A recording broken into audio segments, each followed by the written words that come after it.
ఈ మడమ నొప్పి మీరు చెప్తున్నటువంటి దాన్ని ప్లాంటర్ ఫేషియైటిస్ అంటారు. ఇది చాలా కామన్గా కనిపిస్తుంది, లేడీస్లో చాలా ఎక్కువ.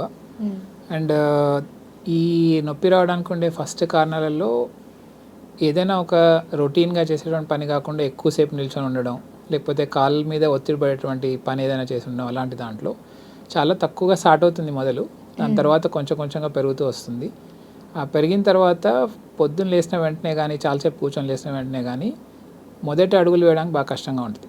కొద్ది దూరం నడిచిన తర్వాత మళ్ళీ ఫ్రీ అవుతుంది. అలా మొదలై దాన్ని ఇగ్నోర్ చేస్తూ వస్తూ ఉంటే ఇంకా కంటిన్యూస్గా రోజంతా నొప్పులు ఉండడం అలా అవుతుంది. ఓన్లీ మడమ వరకు మాత్రమే ఉంటుంది. దానికి కారణం ఏంటంటే పాదంలో ఉండేటువంటి ఒకటి ఫేషియా అంటాము, ఒక స్ట్రక్చర్ బాగా టైట్నెస్ వల్ల వచ్చేటటువంటి నొప్పి అది. దానికి ఏం చేయాలి అంటే అది నరాలకు కానీ, ఎముకకు కానీ, కండలకు కానీ సంబంధించింది కాదు. సో పెద్దగా బాగా తీవ్రంగా ఆందోళన పడాల్సినటువంటి కండిషన్ కాదు అది. నొప్పి ఎక్కువ తక్కువ అవుతుంది అంతే.